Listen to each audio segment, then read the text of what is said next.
За сүүлийн үед их хурлаас их томилгоо хийж байна. Томилогдож байгаа хүн болгоныг танилцуулахдаа ийм газар ажиллаж ирсэн, ийм чармин туршлагатай гэж ярьж байгаа нэг талтай их буруу мэт санагддаг бол. Яагаад тэгэхээр хичнээн ажиллаж ирсэн туршлага хуримтлуулсан хэдий ч яг тухайн салбартаа ямар ололт амжилт өөрчлөлтийг авчирч чадваа гэдэг өнцгөөс ердөөсөө ярихгүй байна. Тэгээ одоо бид хэд ч гэсэн бас ичих хэрэгтэй байл да. Их хурлд одоо 4 сонгогдлоо, 3 сонгогдлоо, 5 сонгогдлоо гэдэг. Үгсэн тэгж олзон сонгогчоод энэ улс орноо нэг олигтой хөгжүүлээд аятайхан болгоцсон хаана байгаад. За томилогдож байгаа субъект болгонд нэг иймч газруудад шаттараалаа одоо дэвшиж ажиллалаа, иймч туршлагатай гэж яриад. Ажиллаж исэн газар болгон дээр ямар өөрчлөлт шийдэлт авчирсныг ердөөсөө ярьдгүй. Зүгээр л ерөөсөө цаг хугацааны Chronicle яриад уншаа суугаад байдаг. За энэ ердөөсөө болохгүй. Тэгээ энэ үлзий сайхантай хамтарч ажиллаж нэг хэсэг явж ирсэн одоо төдийлөн сайн үлт өгч болж чадаагүй. Нэг асуулт байна. 12 сарын 14-ний улсын хурлын даргын дэргэдэх зөвлөлийн хурлаар учир дарга энийг анхаарал таваарай. Даргын зөвлөлийн хурлаар юу гэж шийдсэн бэ гэхээр 10 сарын 22-ны Монгол улсын үндсэн хуулийн цэцэн 08 дугаар дүгнэлтийн 36 дугаар тал 16 дугаар мөртөөс эхэлсэн асуудал нь одоо тодорхой ярил энэ гаргаж байгаа цэцгийн дүгнэлтийг улсын хурал хилцэхгүй гэж шийдвэр гаргачихсан. Тэгээ энэ нь өөрөө улсын хурлын бүрэн эрэхэд халдсан үндсэн хуулийн 66-гийн 2, 66-гийн 3-ыг ноцтой зөрчсөн байгаа тул улсын хурлаас үндсэн хуулийн цэцэд энэ асуудлаа албан ёсоор тайлбар өгөө гэж албан бичиг явуулахар шийдвэр гаргасан байна. За өнөө өглөөний байдлаар энэ албан бичиг харах яваагүй байгаа юм байна. За энэ үлзий сайхан дарга тамгийн газрын даргаар тэгээ олонхоор хүч төрөө томилогдох баг. За энэ албан бичгийг өнөөдөр даруй явуулна. Гэтэл өөрөө үндсэн хуулийн цэцгийн гишүүн байх та. Улсын хурлын бүрэн эрэхэд ноцтойгоор халдсан буюу 66-гийн 2-3-т байгаа зүйл заалтыг үл хойшоож энэ шийдвэр гаргасантайгаа зөрчилдсөн ийм байдал одоо үүсэж байгаа.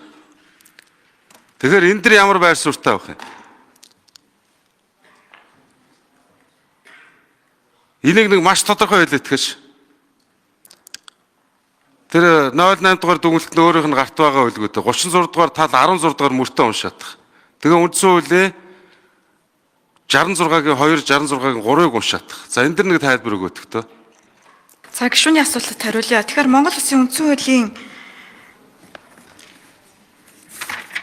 64 дээр зүйл бол заасан байгаа. Монгол Улсын үндсэн хуулийн цэц бол үндсэн хуулийг чандлан сахиулах, баталгаа, үндсэн хуулийн биелэлтэд дээд хяналт тавих, түүний залтыг зөрчсөн тухай дүгнэлт гаргах маргааныг маглан шийдвэрлэх эрх бүхий байгуулах гэж заасан байгаа. 64 дугаар зүйлийн 2 дахь хэсэгт бол үндсэн хуулийн цэц түүний гишүүн үүргээ гүйцэтгэхдээ гагцхүү үндсэн хууль захирагдах бөгөөд аливаа байгууллага албан тушаалтан бусад хүнээс хараа тусайна гэж заасан байгаа.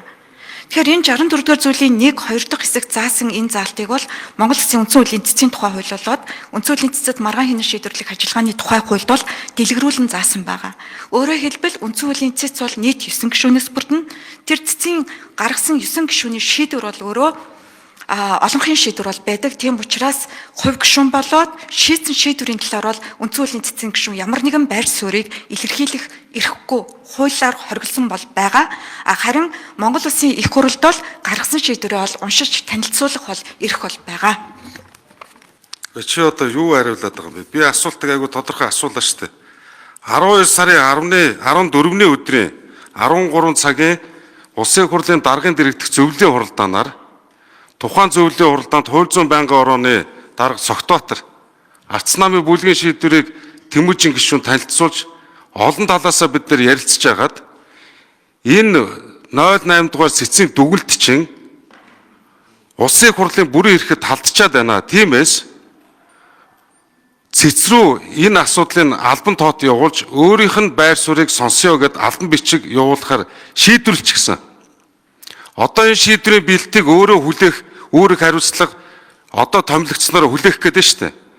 Тэгэхээр өөрөө чинь байр суурь бол энэ бичгийг бол явуулахгүй ээ.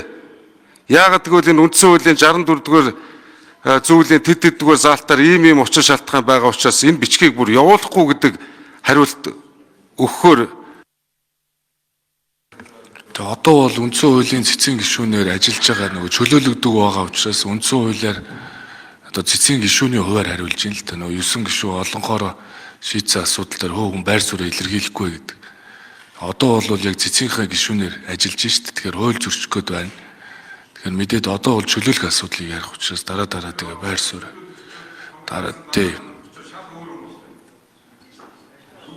Одоо бол нөгөө хуулийн өрөөнд сая тэг тайлбарлаж байна л т. За үлзий сайхан дарга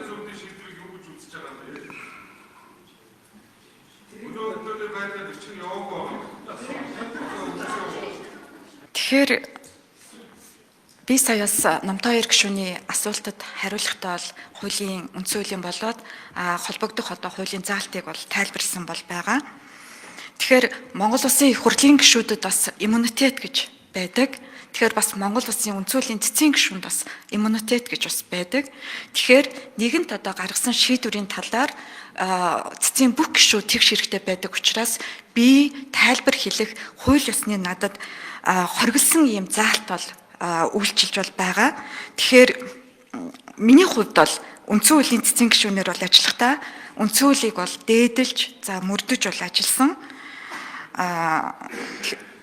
Тийм учраас бусад цэцгийн одоо гишүүдийнхээ бас би бүрэн эрхийг хүнддэг нь хараад бас бие даасан байдалд нь халдах эрх бол надад бол байхгүй.